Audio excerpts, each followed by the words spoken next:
Good afternoon, everybody on YouTube. This is Rick Thomas from Obsolete Video Services. Hey guys, just got done working on this 3/4 Yamatic, his Vo-5600. This thing had some serious issues. It has been sitting for a long time. Even though the belts were changed on these units, the units need an awful lot more stuff needs to be done to them before you actually try playing tapes.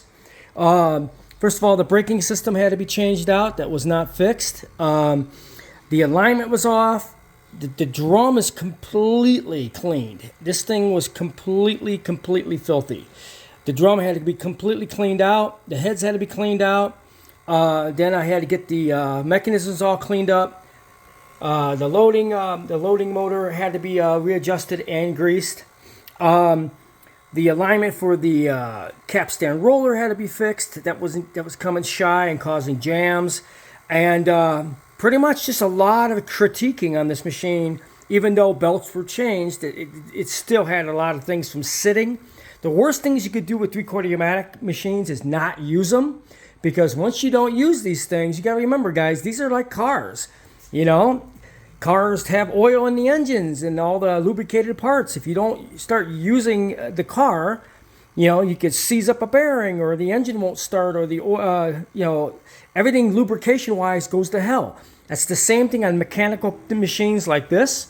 If the lubrication gets all screwed up and you try forcing it, you'll throw it out of alignment, or you just break something.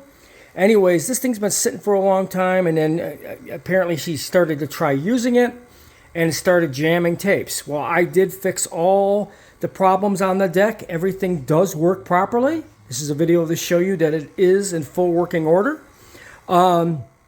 Anyways, this is a Vo-5600. They did break the scan button at some point. Somebody tried to fix this. I do not have. I would have just fixed this if I would have had the scanning knob and controller. But usually I do have a lot of parts on hand, but that I did not have, but I don't know if they use it or not anyways.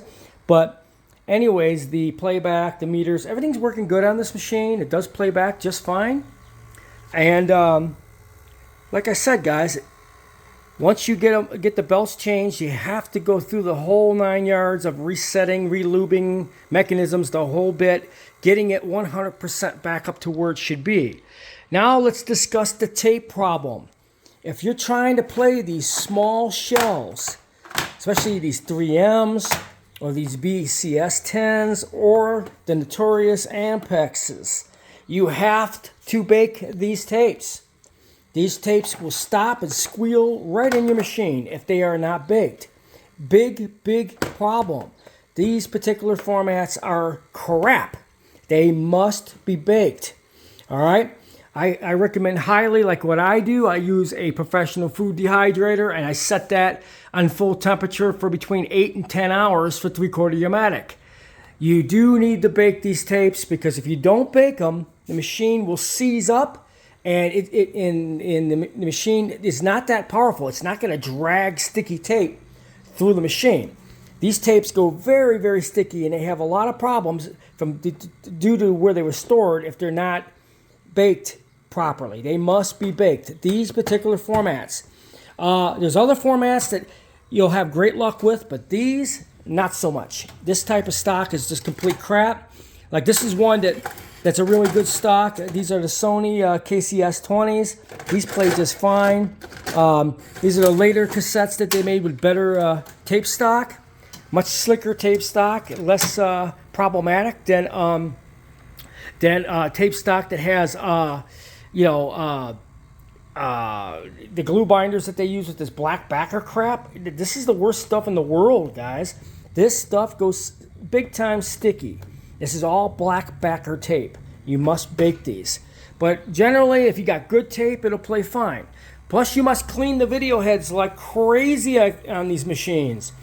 Even if you got 3/4 Yamatic, it does build up goo and crap on the drums and the pins and the heads and the audio heads. You have to clean them really well between each tape, especially if you're working on archive tapes that have been sitting for a long time, like these. Now, like I said, guys, you'll be able to play them with good tape stock, but with bad tape stock, you're going to have stickiness, you're going to have complete standstills or complete stops, That's all got to do with the tapes now. It's not the machine.